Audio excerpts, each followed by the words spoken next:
Olá pessoal, sejam bem-vindos a esse novo módulo e nesse módulo do curso nós vamos falar sobre o DCAD em si. Então, o que é o DCAD, quando usar, como usar, por que usar.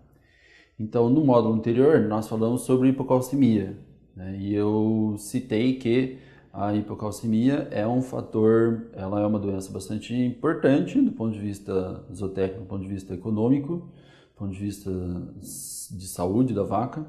E o principal fator predisponente para a hipocalcemia é o balanço de a diferença catiônica aniônica da dieta. Então, eu vou falar um pouquinho, né, uma introdução sobre o assunto, o que é o DCAD, quando usar, como usar, por que usar e uma conclusão.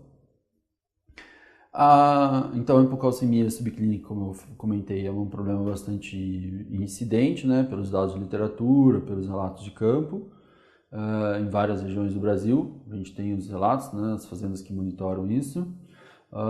Então, ele é um problema bastante sério. O principal fator predisponente é o fornecimento de o balanço catiônico. Então, esse é o principal fator importante aí. Então, os nossos objetivos são conceituar a diferença catiônica e aniônica da dieta, apresentar uma oportunidade de uso, né? Ou seja, quando que é oportuno usar, quando que a gente deve avaliar a possibilidade de trabalhar com uma dieta aniônica, ou no caso, avaliando a dieta catiônica, a diferença catiônica e aniônica da dieta, discutir as principais formas de utilização de sais aniônicos em dieta pré-parto e concluir com alguns resultados dessa estratégia.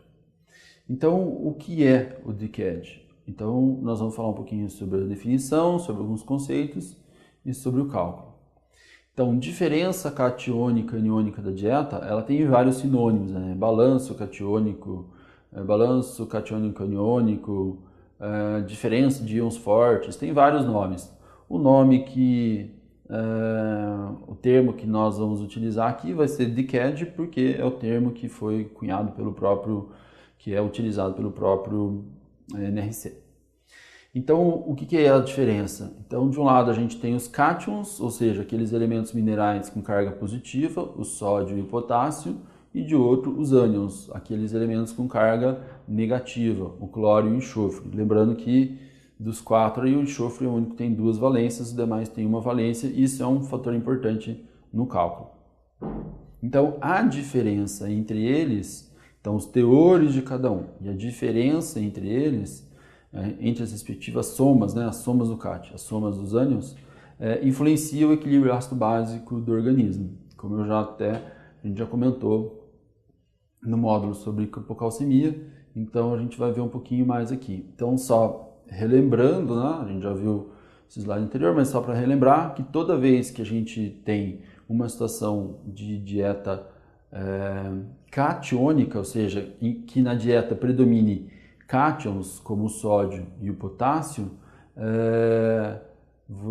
não há um efeito, não há uma manutenção do pH sanguíneo ou até uma elevação do pH sanguíneo, né? Ela vai entrar numa leve alcalose metabólica. E por outro lado, quando nós fornecemos cloro, sais de cloro de enxofre, quando esse cloro, esse enxofre atinge o intestino do animal, para que ocorra a absorção do mineral, precisa haver a excreção de uma molécula de bicarbonato.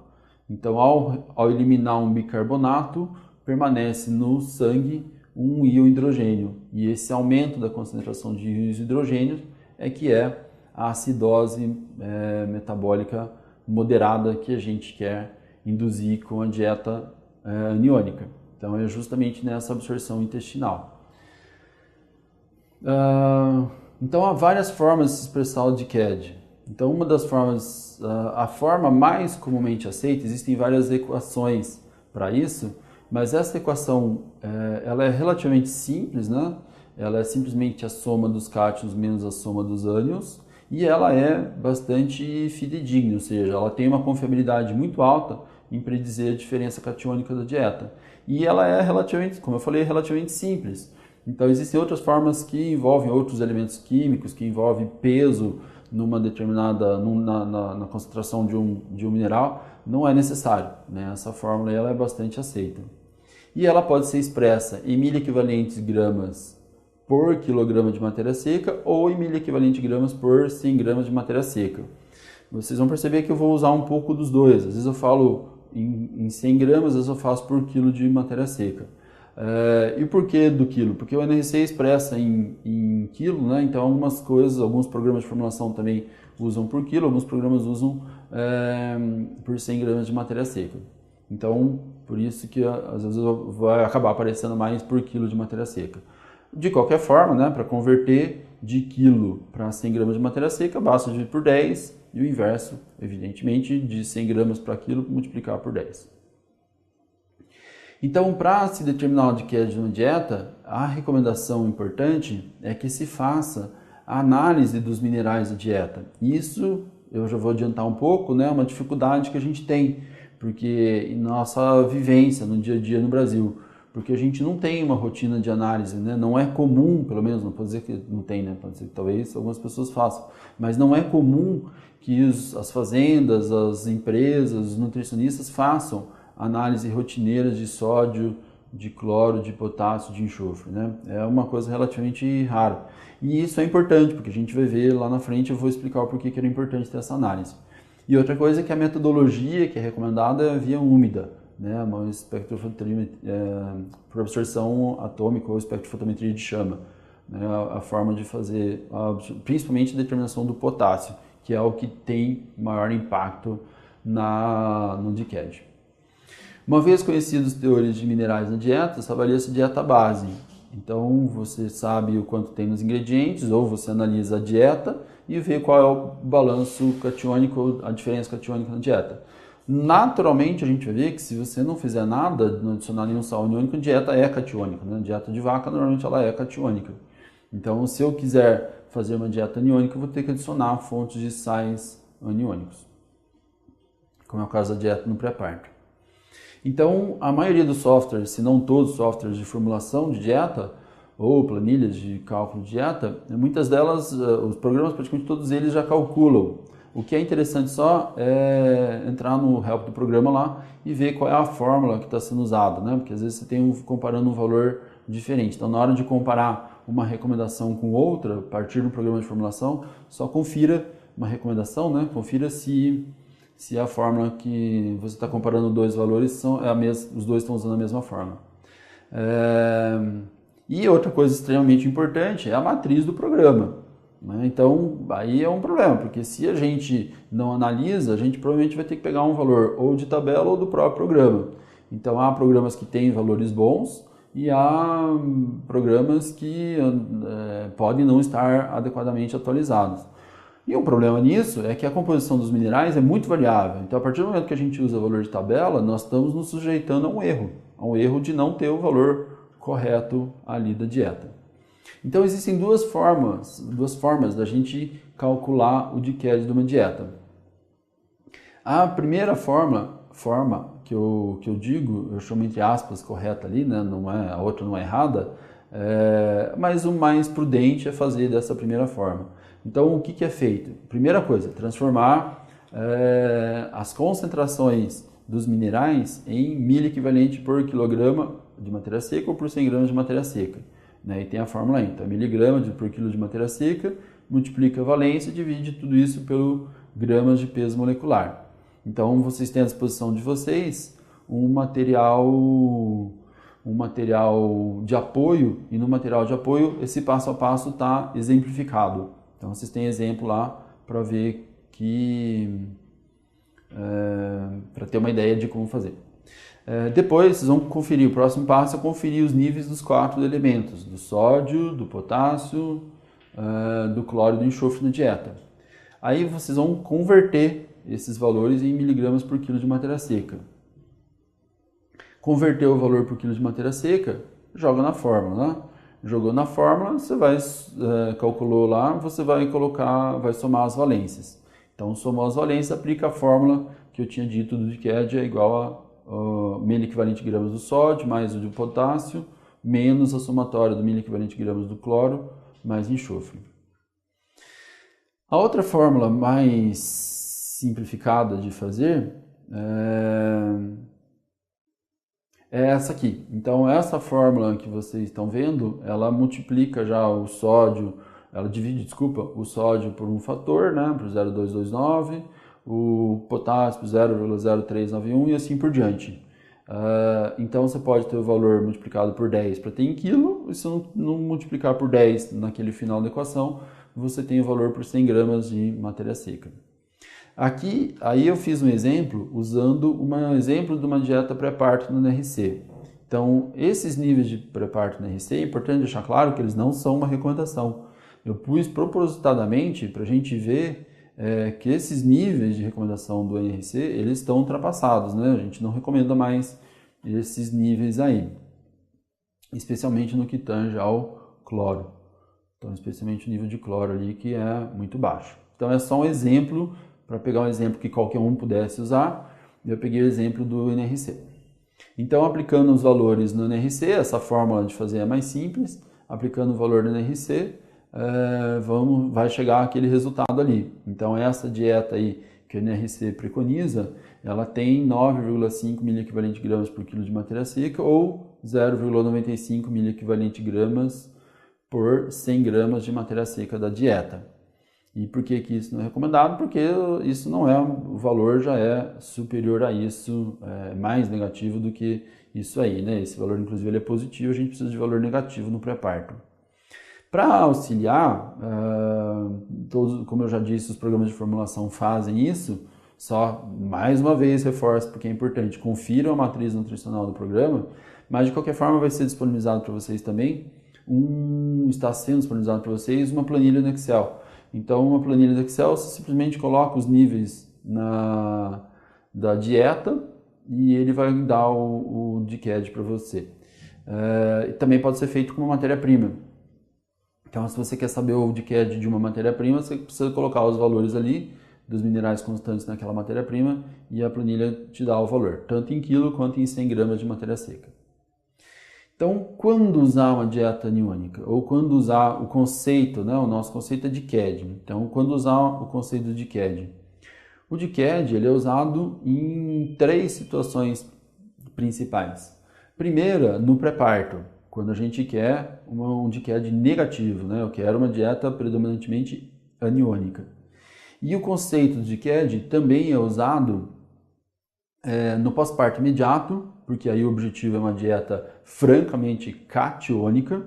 Então, os estudos de literatura mostram que a suplementação, o fornecimento de uma dieta catiônica no pós-parto traz uma série de benefícios.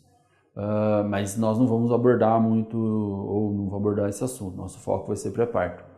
E outro cenário também para usar o conceito de DCAD é no estresse calórico, né? Então, também não é o nosso foco aqui, mas rapidamente, né, as vacas no estresse calórico tendem a perder uma quantidade grande de cátions e aí é necessária, né, avaliar a viabilidade da reposição desses cátions na dieta.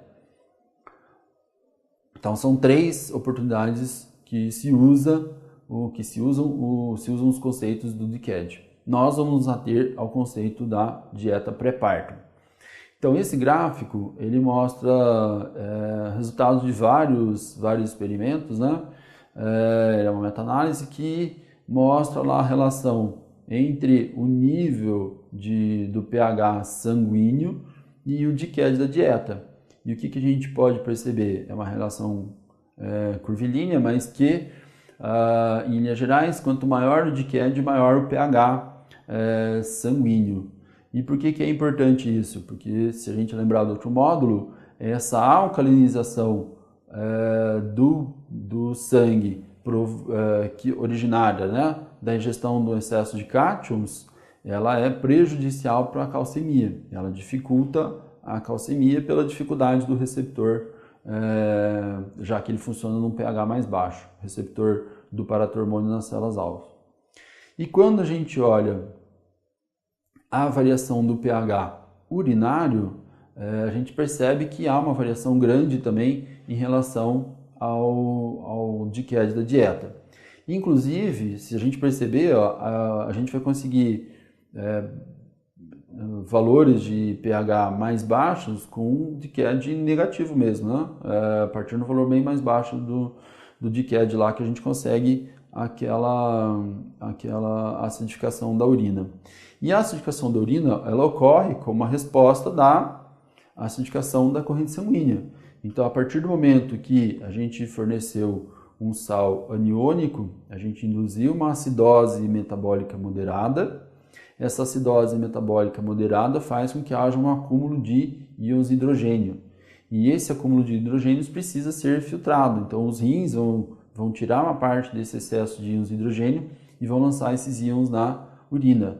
E exatamente por isso que ocorre uma queda no pH da urina quando a gente fornece sal aniônico. A gente acidificou a corrente sanguínea para tentar manter dentro do nível normal, né, ela é extremamente estável, ela tenta manter uma estabilidade muito grande, ela vai jogar esses íons, vai excretar esses íons de hidrogênio pelo rim e aí, consequentemente, a gente tem uma queda no pH urinário.